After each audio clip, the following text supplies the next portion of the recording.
Hello everyone, welcome to my channel teachers talks. कैसे हैं आप लोग? आशा करती हूँ कि आप लोग अच्छे होंगे और अपनी तैयारी में लगे होंगे।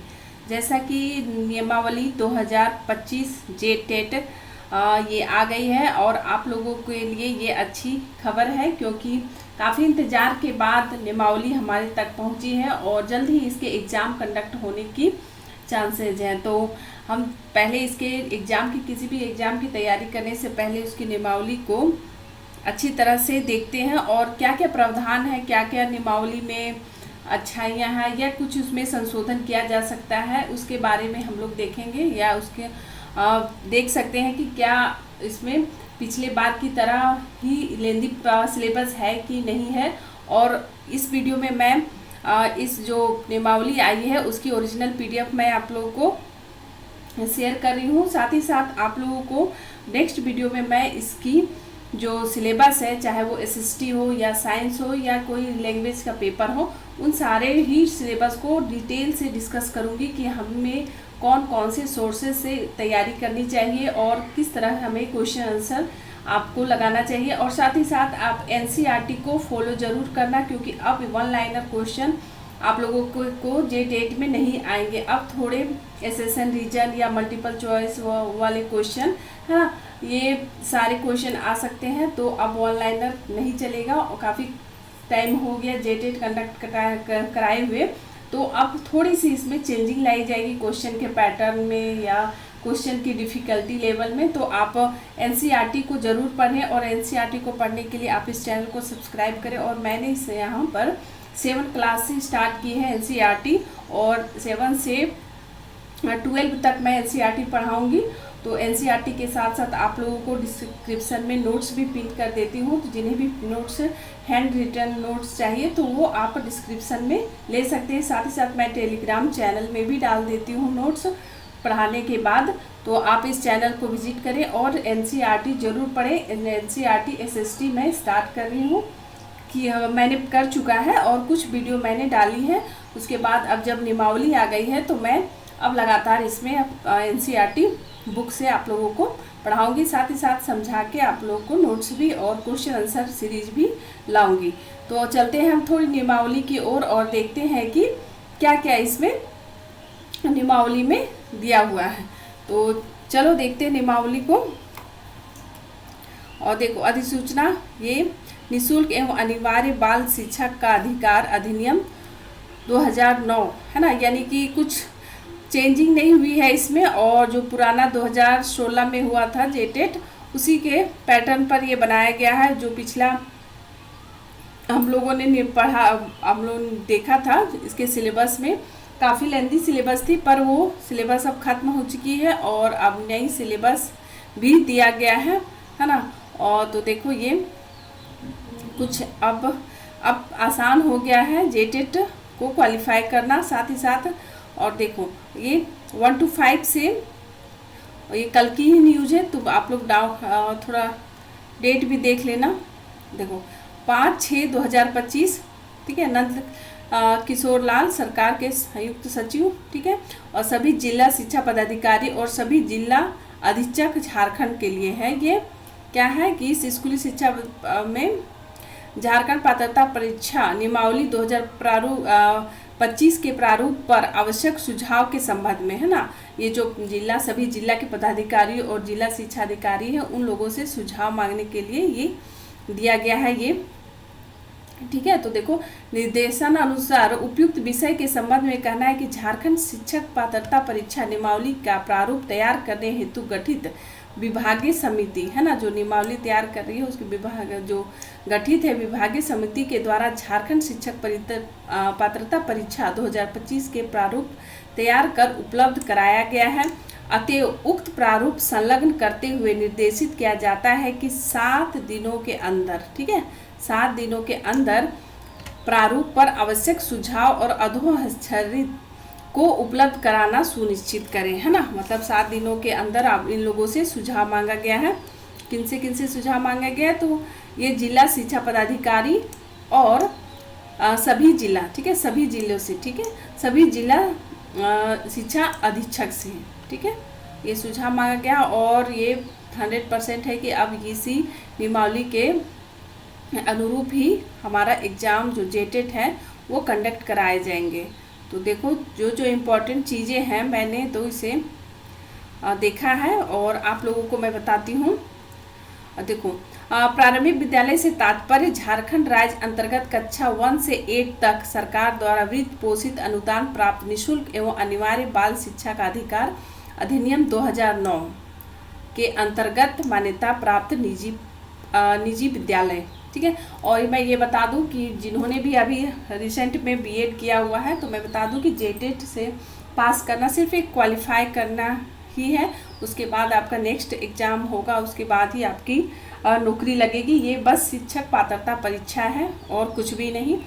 तो इसे आप अच्छे से पास कर लेना 1 बार में, है ना। अभी 1 नेशन 1 इलेक्शन का चला है तो एक बार कब क्या आ जाएगा, मतलब कि कितने दिनों के बाद फिर जेटेट आएगी उसकी कोई पता नहीं है। तो एक ही बार में आप क्वालिफाई कर लेना, है ना। फिर नेक्स्ट बार का ही तुम चांस मत लेना कि नेक्स्ट बार आएगा तो मैं इस पर एग्ज़ाम लिखूँगी, तो वैसा नहीं, पूरी फोकस के साथ तैयारी करना, क्योंकि कब एग्ज़ाम और कितने दिनों के बाद फिर जेटेट आएगी उसकी कोई गारंटी नहीं है।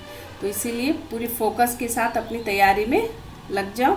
और सिलेबस बहुत हार्ड नहीं है, और जिन्होंने भी अगर सीटेट दिया होगा तो उनकी भी तैयारी होगी, या पहले से भी पढ़ रहे हो, क्योंकि बहुत पहले से ये पिछले साल से ये जेटेट दिया हुआ है। तो आप एनसीईआरटी को पुनः पढ़ें, एक बार नहीं 4 बार पढ़ें, है ना, क्योंकि हर लाइन से क्वेश्चन बनाया जा सकता है, तो समझ विकसित करनी ज़रूरी है। तो सब हम लोग पीडीएफ की तरफ थोड़ी ध्यान लगाते हैं, ठीक है। पीडीएफ में क्या दिया हुआ है कि देखो ये सब अहर्ताएँ दी गई हैं, तो ये सब आप लोग थोड़ा देख लेना। और किसी में डाउट हो तो आप कमेंट सेक्शन में ज़रूर लिखना कि इस कि ये क्या कहना चाह रही है उस पंक्ति में, तो आप कमेंट में ज़रूर लिखना अगर कोई डाउट हो तो। और देखो उच्च विद्यालय 6 to 8 के लिए हैं ये सारी अहर्ताएँ हैं, देखो। और ये गणित, ठीक है, सामाजिक विज्ञान शिक्षक के लिए, ये भाषा शिक्षक कर्मियों प्राथमिक सुधार के लिए देखो राजभाषा विभाग की अधिसूचना संख्या इतना से, है ना, किसी एक पर न्यूनतम 3 वर्षीय, ठीक है। भाषा शिक्षक के लिए भी है कि किसी एक में 3 वर्षीय स्नातक या स्नातक प्रतिष्ठा उत्तीर्ण हो, ठीक है। और देखो ये 1 to 5 के लिए नहीं, ये दिव्यांग लोगों के लिए है। देखो यहाँ प्राथमिक विद्यालय विशेष प्रशिक्षित सहायक आचार्य, यानी कि विशेष जो दिव्यांग जन है उन लोगों के लिए एक होता है विशेष प्रशिक्षित, मतलब विशेष जो बीएड के रहते हैं वो लोग किसी विशेष, ये नाम ही है एक कि जो दिव्यांग लोगों के लिए होती है, ये बीएड जैसा ही की जाती है, दिव्यांग के लिए फोकस होती है मेन रूप से। और देखो और मेन चीज़ में हम लोग जाते हैं जो हमारे लिए काफ़ी समझने की बात है कि हम उस पर, तो देखो देखो ये देखो यहाँ से कि झारखंड पात्रता जांच परीक्षा का स्वरूप निम्नतर होगा, निम्नवत होगा, है ना। देखो कैसे निम्नवत होगा कि 1 to 5 के 2 स्तर पर पात्रता जांच परीक्षा के 2 स्तर अथवा यथा प्राथमिक विद्यालय स्तर और उच्च प्राथमिक विद्यालय स्तर, यानी कि 1 to 5, और देखो प्राथमिक विद्यालय 1 to 5 और उच्च प्राथमिक विद्यालय 6 to 8, यानी कि जो बीएड जो डीएलएड वगैरह किए हैं वो 1 to 5 को भर सकते हैं, और जो उन्होंने बीएड किया है वो 6 to 8 को सिर्फ भर सकते हैं, क्योंकि अब 1 to 5 को भर नहीं सकते। तो कक्षा से 6 से 8 के लिए निम्नवत अर्हता जांच परीक्षा ली जाएगी। अनिवार्य क्या है कि बाल विकास एवं शिक्षण पद्धति अनिवार्य है।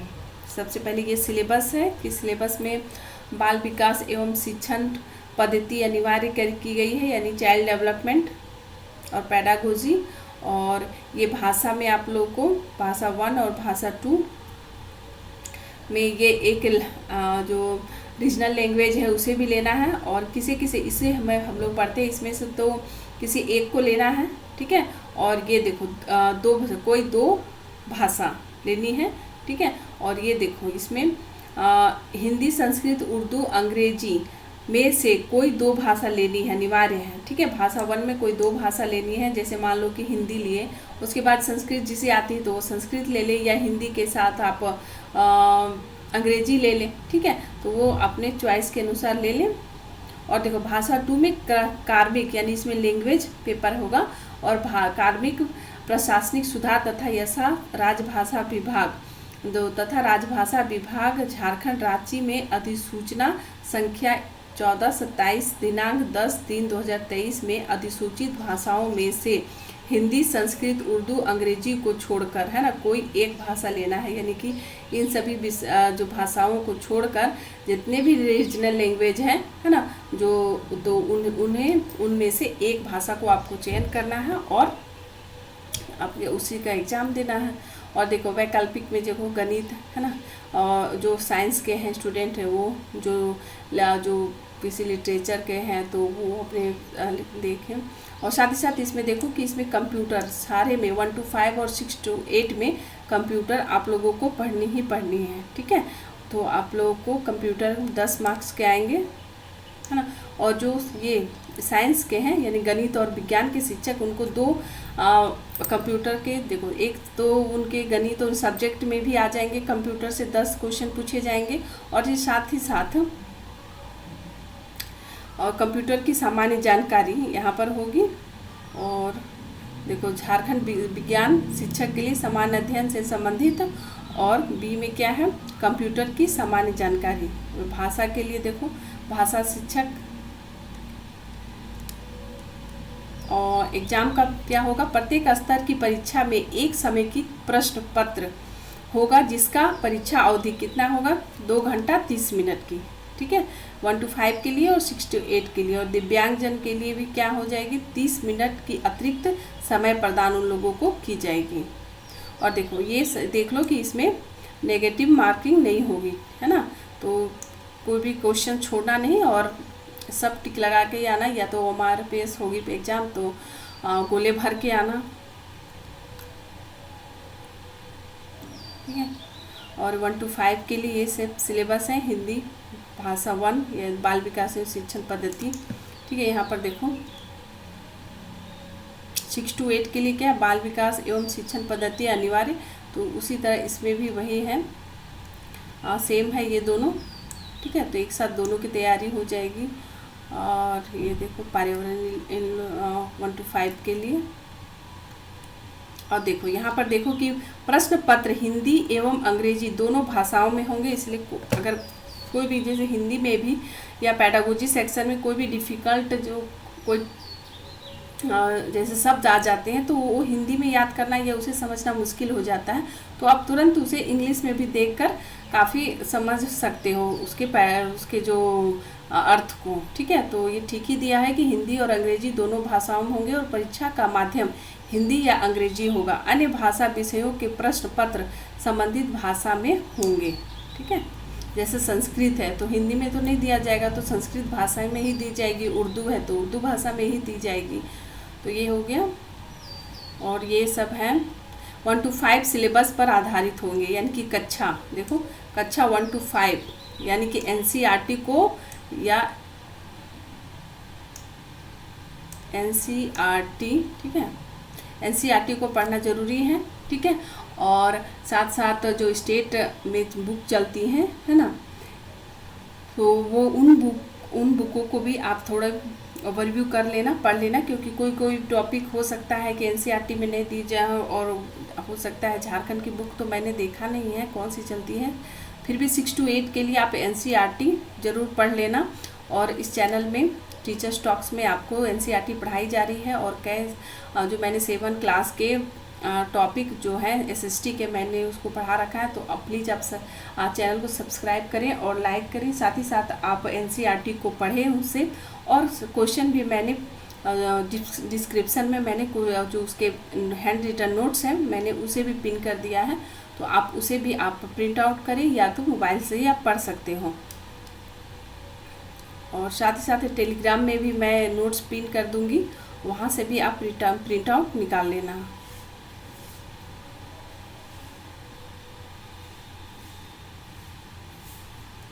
और और ये हो गया पात्रता परीक्षा कदाचा, ये तो सारे इंस्ट्रक्शन हैं। और इधर और इसकी जो इसमें जो एज कटअप है 7 साल, यानी कि 7 साल की आपको छूट दी गई है।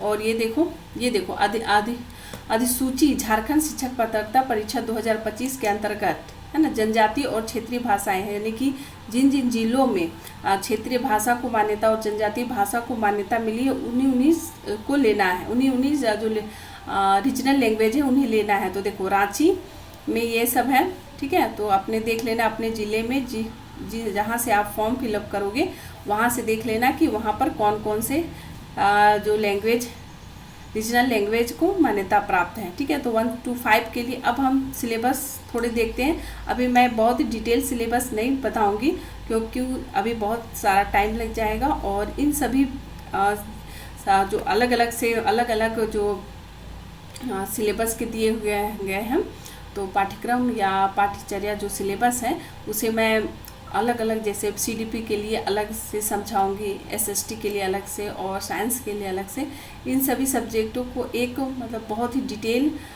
से लाऊंगी एक वीडियो। उसमें आप लोगों को समझाऊंगी कि आखिर में हमें किन किन सोर्सेज से तैयारी करनी चाहिए। ये नहीं कि हमें सिर्फ जो हम लोगों ने कोर देखा है कि काफ़ी कोर्सेज या काफ़ी बुक्स छप गए हैं, तो मार्केट में छप जाते हैं तुरंत ही, तो आप कोर्सेज के भरोसे नहीं रहो, थोड़ा अपना भी एफर्ट लगाओ। और अदर यानी कि केवल कोर्स लेके एकदम बैठ जाओ कि नहीं अब यहीं से पढ़ना है और हम मुझे और कुछ भी नहीं देखने, तो ऐसा नहीं होता है। थोड़ी बहुत जो पास करते हैं वो अपने अलग थोड़ी सी हटकर एफर्ट लगाते हैं, तभी वो सक्सेस हो पाते हैं। तो आप अपना सिलेबस को पूरी तरह से समझिए और उसके बहुत डिटेल में भी मत जाइए और बहुत संकुचित भी नहीं रहना है, और सिलेबस के अकॉर्डिंग ही हमें अपनी तैयारी करनी है। तो जैसे देखो बाल विकास की अवधारणा है ना, अधिगम से उसका संबंध है ना, और बाल विकास के सिद्धांत और अवस्थाएं भी पढ़नी है, वो 6 to 8 के लिए है, जिसमें 12 से 18 वर्ष के लिए है। फिर बाल केंद्रित शिक्षा है, ठीक है ना, चाइल्ड सेंटर एजुकेशन, ठीक है, और सृजनात्मकता, व्यक्तिगत भिन्नता, सतत व्यापक मूल्यांकन, ठीक है, और ये सब है। और अधिगम और शिक्षा शास्त्र में बच्चे कैसे सोचते हैं, ठीक है, ये सब देखो। अभी प्रेरणा और सीखना, इस चैनल को सब्सक्राइब कर लो और लाइक कर लो, ताकि इस तरह की इन्फॉर्मेशन मैं नेक्स्ट बार ला सकूं। और साथ ही साथ इसमें एनसीईआरटी भी आपकी कंप्लीट कराई जाएगी।